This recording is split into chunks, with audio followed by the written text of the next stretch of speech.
U-shaped area. Detective sat and reviewed that tape and was able to see not only a silver van going down the roadway and then circling and coming back. The video was clear enough to notice some very distinct markings on the van itself. For detectives, the silver van is familiar. What was interesting, based on detectives' knowledge of Silver Van and Jessica Herring, starting to reveal to us a person that was involved in much more than the attempted abduction of Madison Nygaard. And that's when Pandora's box opened up. 10 days after a man abducted Madison Nygaard, authorities are investigating her case. She was able to escape her kidnapper by jumping out of a moving silver van. After Madison reported the abduction, detectives are able to find surveillance video of the van. From the surveillance video, investigators were able to not only get the make and model of the particular van, they then looked at the aftermarket features that were found on this particular van. There was a satellite radio antenna that had been put on aftermarket. It wasn't something that came standard with the vehicle, but it was quite visible in this video.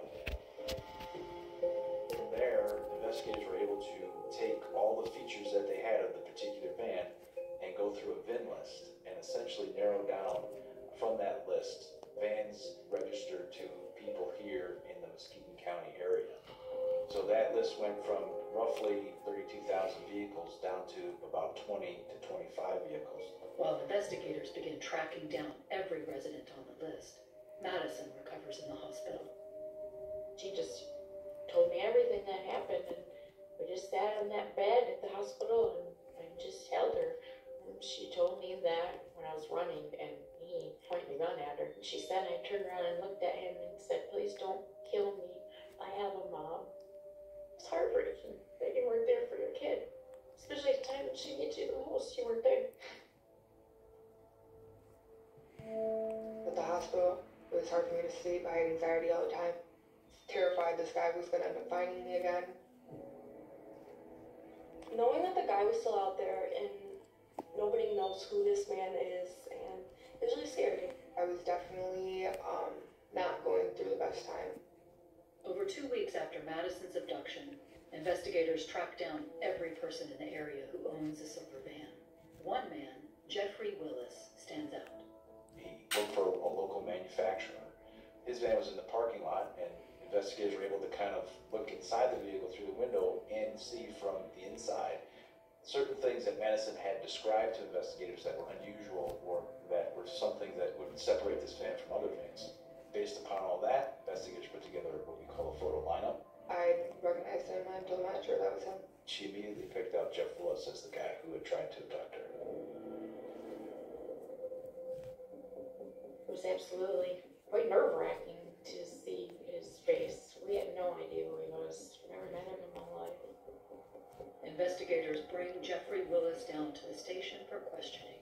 In his interview, he recalls seeing this girl, talking to this girl. Just sit down, please. Will you please sit down? Okay? Listen, I'm trying to tell you, all right? I'm an adult. Listen, we're not going to have a business match with you. I got a couple more things to say, and I want you to hear me out, all right? He then decided to not talk anymore and ultimately shut investigators down. I would like to leave. I would like someone to take me to my van. I want to go home. But he never admitted to having a gun, never admitted to really doing anything illegal, if you will, as it related to Madison Nygaard.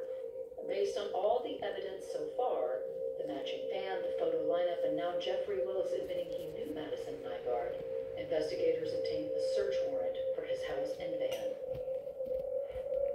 During the search warrant of Mr. Willis's house, investigators were really interested in the computer equipment that was there. We grabbed the desktops and the tower computers from the house. They were able to find some external hard drives. The other interesting piece of evidence that was found was a computer printout list of serial killers. There was a little tick marker next to in California, they were called the toolbox killers. And they were known for abducting and raping and killing women and having their tools in a toolbox. At the same time investigators are searching Jeffrey Willis's home, they also go through his van. The search warrant executed on Jeffrey Willis's van and the phone call I received during that search is something I'll never forget. What they described to me was a van that was best described as an abduction rape van. pretty large toolbox that had a lock on it. Inside that toolbox, investigators found things like rubber gloves, ball gags, sex toys. They found a bottle of insulin and some insulin needles, insulin liquid already kind of pulled into the needle itself as though it was ready to be used. And the orange tip of the gun that Madison described to investigators could be a pre-filled insulin needle used to subdue his victims.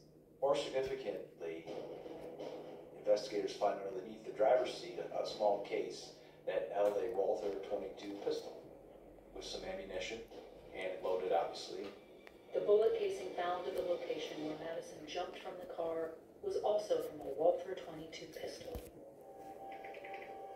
1 month after the attack, Jeffrey Willis is arrested and charged with the abduction of Madison Nygaard.